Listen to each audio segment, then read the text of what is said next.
I've become increasingly concerned about the rise of anti-Semitism on the right in America.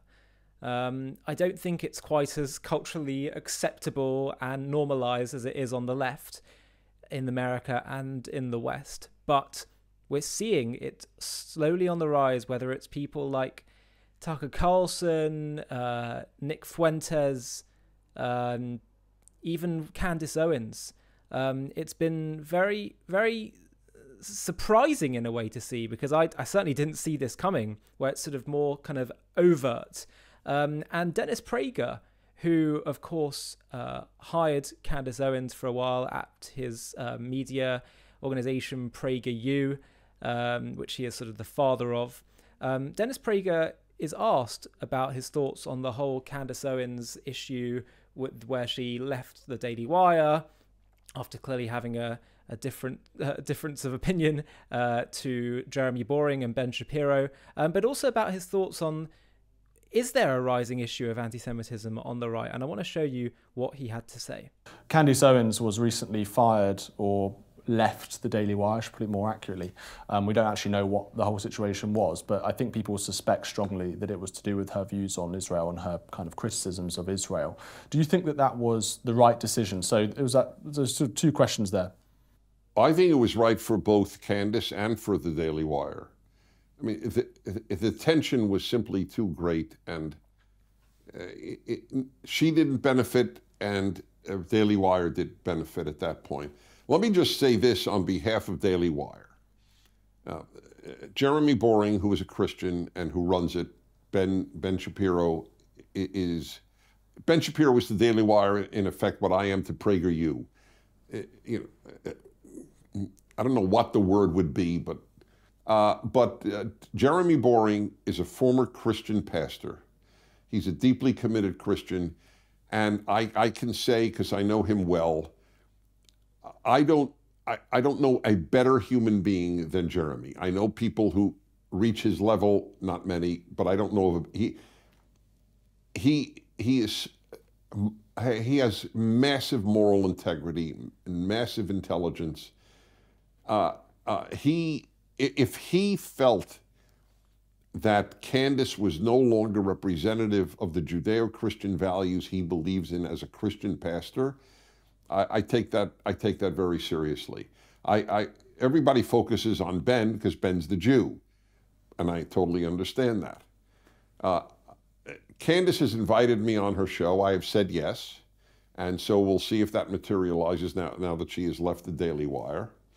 But to your larger question, I have been told by people, watch out, there is a rising strain of anti-Jewish sentiment on the right.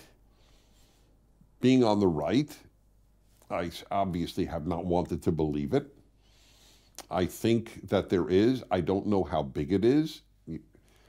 I don't know how many of the comments on Twitter or X, I don't know how many of the comments are representative or just people who have nothing better to do than write hate-filled comments about the Jews. But I will tell you this, there is no better indication. This is maybe the most important thing I can say to you in this interview. There is no more accurate, no better indication of a society in decline than anti-Semitism. Even if you don't like Jews, you should be opposed to anti-Semitism. I know that sounds funny, but it's meant utterly seriously. If you only love America, you should worry about anti-Semitism, whatever your feelings about Jews. And by the way, there are a lot of Jews I can't stand. I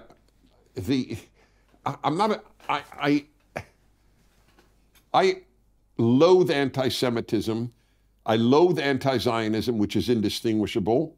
You can't say, oh, I have nothing against the Jews, but the Jewish state should be destroyed.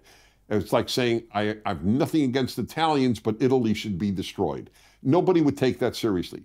There are 200 and something countries, 200 plus countries on earth. Only one is targeted for extinction. It's the only Jewish state in the world. And I'm supposed to believe that if anti-Zionism, which means anti-Israel's right to exist, has nothing to do with its being Jewish, please, don't sell me ice in a blizzard. You can fool yourself, but you can't fool people who take it seriously. But there is no greater indication of the decline of a civilization. Germany was a great country, and then Hitler and the Nazis, with the central tenet was Jew hatred. That was more important to them than winning World War II was murdering Jews. There is no hatred like Jew hatred. It's the only one that is what is the word? Annihilationist. It's the only one. There are a lot of, the Irish and the English don't like each other, the Poles and the Russians don't like each other, but none of them are, nobody wants to annihilate Ireland. Nobody wants to annihilate Britain. Nobody wants to annihilate Russia or Poland. Well, maybe Hitler did, but not the Russians.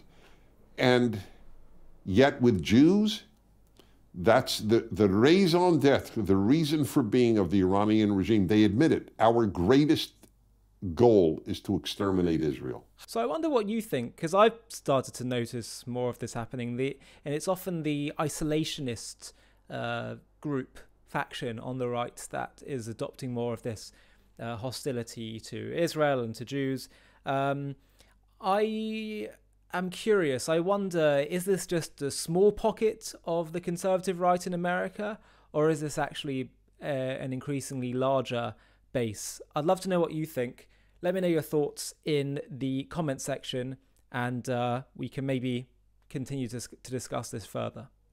Hi everybody, thanks for watching. If you want to watch another one, click here. If you want to subscribe to stay up to date with all the latest JTV content, click here. And if you're feeling really keen, you can click the join button down below underneath this video, where you can get perks including early access to new videos and private live discussions with me, where we can talk about JTV content and strategy moving forward, and I'll get to hear from you. Thanks again for watching.